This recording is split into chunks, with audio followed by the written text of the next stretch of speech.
अस्सलाम वालेकुम, क्या हाल है आप सब लोगों का। उम्मीद करती हूँ आप सब लोग खैरियत से होंगे, अपना बहुत सारा ख्याल रख रहे होंगे। आज मैं आप लोग के साथ शेयर करने लगी हूँ नमकीन मटन की रेसिपी। आप इसको ब्लैक पेपर मटन भी कह सकते हैं। ये बहुत लजीज, बहुत मज़ेदार बनता है। आप लोगों को इसकी रेसिपी बहुत ज़्यादा पसंद आएगी। तो चलिए चलते हैं इसकी रेसिपी की तरफ।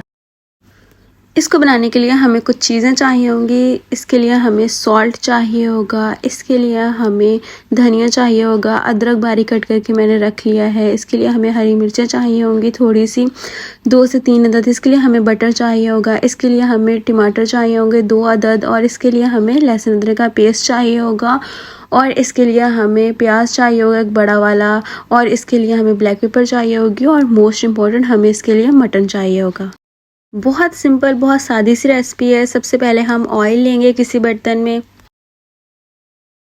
ऑयल तकरीबन मैंने 1 कप लिया है और इसके अंदर लहसुन अदरक का पेस्ट ऐड कर दिया। लहसुन अदरक के पेस्ट का कलर इसलिए ऐसा है क्योंकि मैंने उसके अंदर काली मिर्चें जो हैं वो क्रश की थी और उसी के अंदर मैंने लहसुन अदरक डाल के उसका पेस्ट बना लिया है।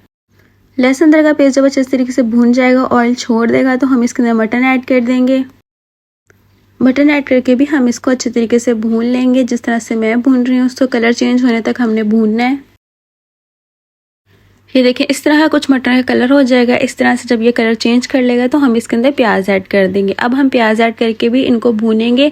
तकरीबन ट्रांसपेरेंट होने तक हमने प्याज़ों को अच्छे तरीके से भून लेना है। प्याज जब बिल्कुल ट्रांसपेरेंट हो जाएंगे तो हम इसके अंदर टमाटर ऐड कर देंगे। टमाटर मैंने यहाँ पे 2 दरमियाने साइज़ के लिए हैं, इनको मैंने स्लाइस कर लिया है और इनको हम ऐड करके इनको भी अच्छे तरीके से भून लेंगे। जब इस तरह से टमाटर थोड़े से नरम हो जाएंगे तो हम इसके अंदर सॉल्ट ऐड कर देंगे। सॉल्ट यहाँ पे मैंने तकरीबन 2 चम्मच लिए हैं। आप अपने टेस्ट के हिसाब से लीजिएगा जितना आपको पसंद है। साथ ही हम इसके अंदर काली मिर्च ऐड कर देंगे। काली मिर्च का पाउडर ऐड नहीं करना, काली मिर्च इस तरह से क्रश होनी चाहिए, वो हम ऐड करेंगे। इसके अंदर मैं तकरीबन 2 चम्मच काली मिर्च का ऐड कर रही हूँ। आप अपने टेस्ट के हिसाब से ऐड कीजिएगा। हाफ टेबल स्पून में इसके अंदर हल्दी ऐड कर रही हूँ क्योंकि हम मटन बना रहे हैं, हम गोश्त बना रहे हैं, इसके लिए हल्दी बहुत ज़रूरी होती है। अब इन सब मसालों को हम अच्छे तरीके से मिक्स कर लेंगे। देखिए गोश्त ने भी पानी छोड़ दिया है और जो टमाटर हैं वो भी बहुत अच्छे तरीके से नरम हो गए हैं। टमाटरों ने भी अपना पानी छोड़ दिया है।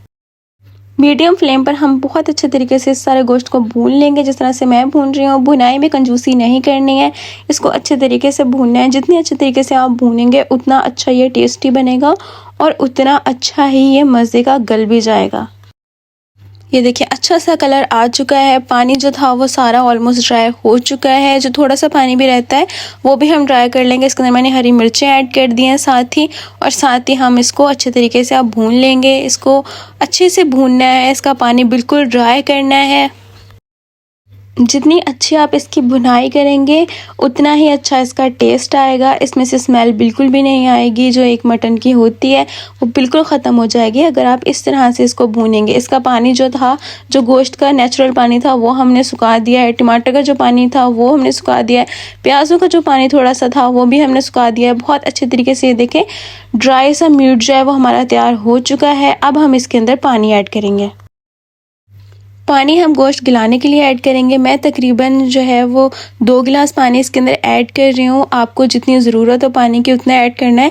इतना पानी ऐड करना है कि आपका गोश्त जो है वो अच्छे तरीके से पानी के अंदर डिप हो जाए क्योंकि हमें इसको गलाना है और इतना ही पानी इसके लिए बिल्कुल ठीक होगा गलाने के लिए। पानी ऐड करते वक्त हम फ्लेम जो है वो बिल्कुल फुल रखेंगे और चम्मच से इसको एक दफ़ा अच्छे तरीके से चला देंगे। जब इसके अंदर बॉईल आ जाएगा तो हम आंच जो है वो इसकी बिल्कुल लो कर देंगे, बिल्कुल मीडियम, बिल्कुल जो है वो थोड़ी सी आंच पे हमने इसको गलाना है, इसको पकाना है। तकरीबन इसको पकाने में 45 मिनट्स लगेंगे। या हम इसको ढक्कन दे देंगे और तकरीबन 20 मिनट के बाद इसको दोबारा से चेक करेंगे। ये देखें इस तरह से बॉईल आना चाहिए। तकरीबन इसको 45 मिनट लगेंगे पकने में। 45 मिनट के बाद हम इसका ढक्कन हटा के चेक करेंगे। बीच बीच में मैं इसके अंदर चम्मच चलाती रही हूँ, इसका पानी भी चेक करती रही हूँ ताकि ये नीचे ना लगे। पानी जब बिल्कुल थोड़ा सा रह गया, अब हम कोई भी बोटी निकाल के चेक कर लेंगे गली है या नहीं। देखें माशाल्लाह से बहुत अच्छे तरीके से गल चुकी है, बहुत प्यारी सी ये गली है। अब हम इसके अंदर बटर ऐड करेंगे। बटर हमने बिल्कुल लास्ट में ऐड करना है। बटर ऐड करने के बाद हम आंच जो है वो बिल्कुल मीडियम करके इसको एक दफ़ा फिर से भून लेंगे। आपने अगर शोरबे वाला बनाना है तो आप इसी मेथड से इसके अंदर थोड़ा सा शोरबा कर सकते हैं। मैं इसके अंदर लास्ट में थोड़ी सी काली मिर्च भी ऐड कर रही हूँ, ये आपके टेस्ट पर डिपेंड करता है आपने और ऐड करनी है या नहीं करनी। अब हम इसको अच्छे तरीके से भून लेंगे। माशाल्लाह से मज़ेदार सा हमारा जो नमकीन गोश्त है, जो नमकीन रोश है हमारा, वो तैयार हो चुका है। ये रोश भी बहुत ज़्यादा लजीज बनता है। आप लोग मेरी रेसिपी से ज़रूर ट्राई कीजिएगा और मुझे ज़रूर फीडबैक दीजिएगा।